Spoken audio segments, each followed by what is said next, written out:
ओम नमः शिवाय। हर हर महादेव।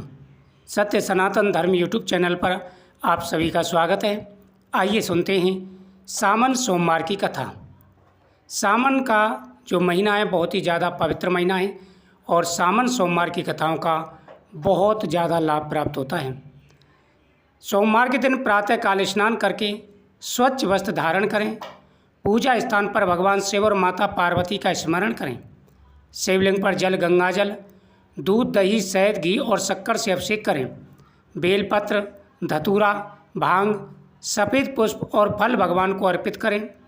ओम नमः शिवाय महामृत्युंजय मंत्र का जाप करें। भगवान के सामने दीपक जलाएं और इस कथा का श्रवण करें। इस कथा के श्रवण करने से सभी प्रकार की मनोकामनाएं पूरी हो जाती हैं। सबसे पहले एक आपको नई कथा सुनाने जा रहा हूँ जो कि बहुत ही पौराणिक कथा है और फिर साहूकार की कथा सुनाऊंगा। बहुत समय पहले एक नगर में एक निर्धन ब्राह्मण रहता था। वह अत्यंत धर्मात्मा, सत्यवादी और भगवान शिव का अनन्य भक्त था।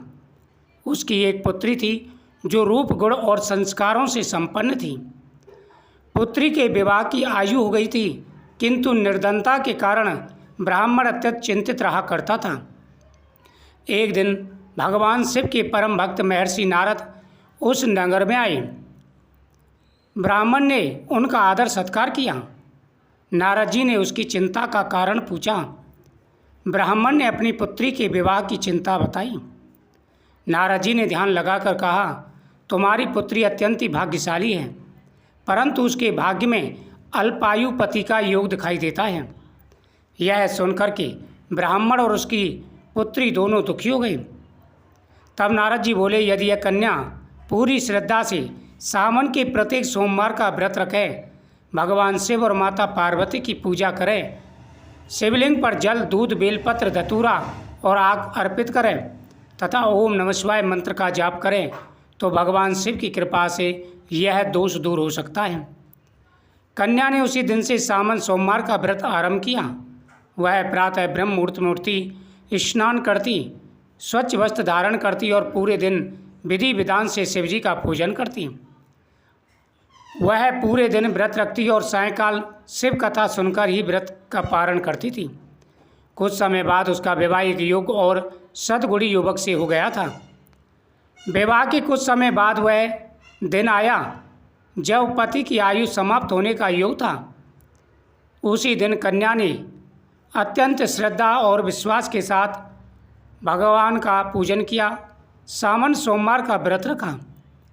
भगवान शिव और माता पार्वती की आराधना में लीन होकर उसने पूरे दिन महामृत्युंजय मंत्र का जाप किया। यमदूत उसके पति के प्राण लेने पहुँचे, किंतु भगवान शिव के गणों ने उन्हें रोक दिया। उसी समय भगवान शिव स्वयं प्रकट हुए और बोले, मेरे भक्त की अटल भक्ति ने उसके पति की आयु बढ़ा दी है, अब इसका सौभाग्य कभी नहीं टूटेगा। यमदूत लौट गए और पति पूर्णतः स्वस्थ हो गया। उस दिन से सावन सोमवार व्रत की महिमा चारों दिशाओं में फैल गई। एक नगर में एक साहूकार रहता था। उसके पास अपार धन था, लेकिन संतान नहीं थी। वह और उसकी पत्नी प्रतिदिन भगवान शिव की पूजा करते थे और सावन सोमवार का व्रत रखते थे। वर्षों की भक्ति से प्रसन्न होकर भगवान शिव ने स्वप्न में दर्शन दिए और कहा, तुम्हें पुत्र प्राप्त होगा, पर उसकी आयु केवल 12 वर्ष की होगी। साहूकार ने इसे भगवान की इच्छा मानकर स्वीकार किया। समय आने पर पुत्र का जन्म हुआ। जब पुत्र बड़ा हुआ, उसे शिक्षा के लिए उसके मामा के साथ काशी जी भेज दिया। काशी जी जब मामा भांजे जा रहे थे तो रास्ते में यज्ञ और अनुष्ठान करते हुए जा रहे थे। रास्ते में एक नगर में रुके जहाँ की राजा की कन्या का विवाह था, लेकिन राजा का जो दामाद आ रहा था वह एक आंख से काना था। जिस धर्मशाला में ये रुके थे उसी धर्मशाला में बारात ठहरी हुई थी। जब साहूकार के बेटे को दूल्हे के पिता ने देखा तो उससे कहा कि तुम मेरे फेरों का काम करा दो, मेरे बेटे की जगह पर फेरों का काम करा दो, मैं बहुत सारा धन दूंगा। उसके मामा ने स्वीकार कर लिया। फेरों का काम उससे कराया गया तो उस साहूकार के बेटे ने राजकुमारी की चुनरी के पल्ले पर लिख दिया, मेरे साथ तुम्हारा विवाह हुआ है, लेकिन जिसके साथ तुम्हें भेजेंगे वह एक आंख से काना है। मुझे अच्छा नहीं लगा, इसलिए मैंने तुम्हारी चुनरी के पल्ले पर यह लिख दिया है। ऐसा लिख करके वह काशी जी चला गया। वहाँ यज्ञ अनुष्ठान करने लगी। बेटे ने पढ़ना प्रारंभ कर दिया। इधर साहूकार की बेटी ने जब देखा तो पिता को बताया। पिता ने बारात को वापस कर दिया। इधर मामा भांजे वहाँ रहने लगे। एक बार मामा और भांजे दोनों यज्ञ कर रहे थे, तभी भांजे के सिर में दर्द होने लगा। उसने मामा से कहा कि मेरे सर में दर्द हो रहा है। उसने कहा अंदर जा कर के लेट जा। वह अंदर जा कर के लेटता है और उसके प्राण निकल गए। जब मामा ने जाकर के देखा तो वो तो मर चुका है। मामा ने रोना शुरू कर दिया। देव योग से भगवान शिव और माता पार्वती उधर से ही जा रहे थे।